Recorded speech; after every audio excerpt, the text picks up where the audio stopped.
It's Damphyre here, back again with some more Infinite Lagrange. So today, as you can see behind me, we have the Corvettes. So most of these actually didn't get changed, and I should have done them last week and then done the fighters this week, but oh well. I didn't realise it didn't get changed. I should have read the patch notes again. So Corvettes are your other aircraft type. You need carriers to be able to bring them in and stuff like that. And they are generally higher damage and anti-ship focused compared to the fighter category. And most of them don't really have any system damage or anything like that on them as well. So we'll jump into it. We'll do the ranking. Just a quick one though. Is there any videos that you guys are looking for at the current moment? I was considering doing maybe a ranking of the capital ship modules, which could be an interesting thing to do. So like do the spear and then rank all of its modules and stuff like that. But yeah. So let's jump into this one anyway and get these Corvettes done, and then yeah, we'll work out next week's video at some point this week.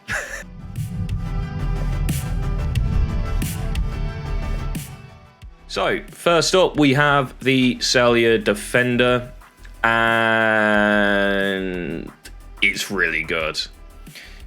Indirect fire, because it's torpedoes and stuff. So Corvettes get affected by the indirect fire, direct fire rule. That means the likes of your Nebula chasers will hit front row first, where your Cellular Defenders will hit mid row and then back row, which puts the Cellular Defender in a very nice spot. So Cellular Defenders, absolutely insane amounts of damage, and when you got loads of TP and you max them out, they're probably the highest DPM ship in the Corvette category. So it is quite obviously S tier and makes it really, really, really strong. Highly recommend the Cellular Defender. Definitely, if you've got them, start using them. They're absolutely absurd in the damage capability of them. And again, like I said, they're in direct fire, so they're going to be hitting the mid row and the rear row, taking out, more often than not, the higher DPM ships in the enemy fleet. The CV11003 is absolutely trash. I tried this out and I put a load of TP into him just to try and get it to do anything. I literally can't do anything. It's awful, like absolutely awful. We then have the CVM011, the cannon variant. I'm going to put that in C tier. I don't think it's anywhere. It's not as good as the missile version of it for certain, and it just doesn't seem to hold up particularly well in comparison to the damage types. And again, it's cannons, so it's going to be direct fire, so it's going to be trying to hit frigates and stuff like that. And if it's a Corellian front row, it's going to struggle a fair bit. The CVM11 though is missiles, which gives it the indirect fire bonus of not having to deal with the front row. It deals with mid row and rear row. It's got better damage output than the cannon variant. I've been using these cars. There isn't really that many really good Corvettes in total. So I actually quite like the CVM11 personally, and I run it as my third in line because I don't have the Void Elfin. If I had the Void Elfin, I'd probably run Void Elfins over the CVM11s, but I don't. So yeah, it's in B tier. And I've accidentally added an extra CVM11. Ignore that one, it doesn't exist. We then have the CVT800. I'm going to put that at the top of S tier. It's the only Corvette that will deal with enemy fighters and bombers, and it deals with them really damn well. It absolutely shreds aircraft fleets apart. It's energy based, so it's going to be smashing through anything that it's shooting at, whether it be Cellular Defenders or Vetus Bs and Stingrays or anything, literally anything. This thing can pull aircraft apart. Now, thankfully, it's also got energy-based weapons. They are direct fire, which does suck a little bit, but, you know, what can you do? Unless add energy missiles or something. But so that means when it's dealt with all the aircraft, it will be trying to hit the front row, and if that is Corellian, it's not going to do so well there. But if it isn't Carillion, if it's anything else, Aldabra, Taurus, you name it, it's going to do some absolute absurd amount of damage to the enemy ships as well, which is fantastic. So it does have a really nice position of being a really good all-rounder, concentrating on aircraft first, and then knocking out ships pretty efficiently as well. It's not quite as got the Cellular Defender's ability against ships, but the Cellular Defender also doesn't deal with aircraft, so CVT 800 is the bread and butter Corvette. Do try and grab that one. It's really, really, really strong. We then have the Nebula Chaser Ballistic. I'm going to put this at the bottom of... No, the bottom of B tier. It's better than the cannon on the M011, but it isn't a particularly great ship, and I don't personally recommend it. So yeah, it can work, right? It's not bad. It hasn't got the damage of the missiles from what I've seen when I've been testing it for certain, but it's definitely got better than the M11s, M011s. We have the Pulse variant. I'm going to put that into A tier. It's got survival issues.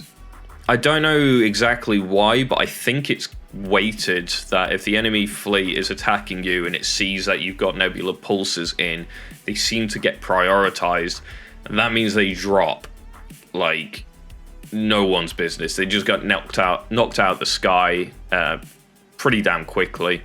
But it's a pulse weapon, so it's energy based, and if they can't kill them, they absolutely wreak havoc. And the reason I don't put it in S now and I'd put it in A is because compared to the Cellular Defender is that survivability. They just don't survive in comparison to the Cellular Defenders, but they do have very similar damage output. We have the Red Beast. I'm going to put that in the bottom of A tier. It's probably better than the M11. It's certainly better against cruisers than the M11, but I think the M11's better against frigate destroyer. But the Red Beast has better siege. It's like a real toss-up between them a little bit. But I think the Red Beast nudges just ahead and can make A tier because when it hits cruisers, it hits them damn hard, and that's due to the fact that it's got the strategy for anti-cruiser, loads heavy torps or something like that, increased damage and all sorts on it. And it will absolutely smash through cruiser fleets. Fortunately, cruiser fleets have become a little less in the meta recently, especially you'll find if you're in the data servers, you won't find many cruiser fleets. Even though radiation is everywhere, everybody hides within the clouds to keep out of the jets and stuff like that. So you do find that you'll get a bit more use out of free destroyer, with the Red Beast doesn't do quite so well there. We have the Silent Assassin. I am putting that at the bottom of C tier.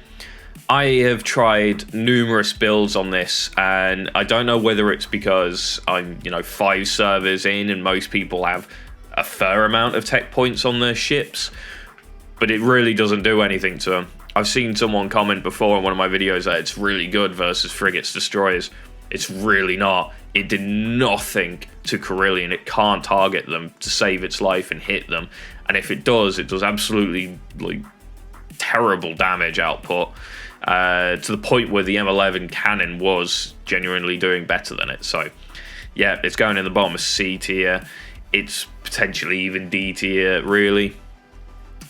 We then have the Void Elfin. I am going to put that ahead of the Red Beast. It's got better damage output and better targeting than Red Beast does, in my opinion, because the Red Beast really only excels versus cruiser fleets. With the Void Elfin is a bit jack of all trades and will do pretty well against everything. It's really damn survivable as well. You very rarely lose any Void Elfins, which does actually make it quite nice. It's sort of on par with the Nebula Chaser. These two are interchangeable, I feel. So if you want, a potential bit more damage, if you get lucky and the guy has no way to kill them, your pulse will out-damage the Void Elfin. However, the Void Elfin will do generally better against Swarm, against anything that does run any anti-air, so your Void Elfin's going to sit there. So yeah, pretty damn good. The T800 and the Cellular Defender, highly recommend trying to grab those and getting some tech points into them. The Void Elf, another Nebula Chaser. The Void Elephant's probably slightly better because of its survivability and the fact that it's a bit more jack of all trades compared to the Nebula Chaser. Your Red Beasts are still pretty good, just not particularly great in certain situations, and I think that brings it down a bit. The M11 missile is pretty good. It's a jack of all trades. It's in direct fire. It's got okay damage output. It's nothing special. Nebula Chaser ballistics, direct fire, but otherwise similar damage output to the M11. The cannon, again, similar damage output, but direct fire. Silent Assassin's useless in most situations. I very rarely get it to do anything and perform anywhere near as well as any of the other Corvettes I've listed above it, and it doesn't even, like, these S tier and A tiers will just out damage a Silent Assassin like 4 times the damage output. It's, yeah, it doesn't even count really. And your CV11003 is absolutely trashed here. Interestingly, the CV11003 can actually output more damage than the Silent Assassin, but it doesn't seem to bring it to bear as well as the Silent Assassin. That's the only reason why these two are this way round instead of the other way round, because I think the Silent Assassin could very well be D tier.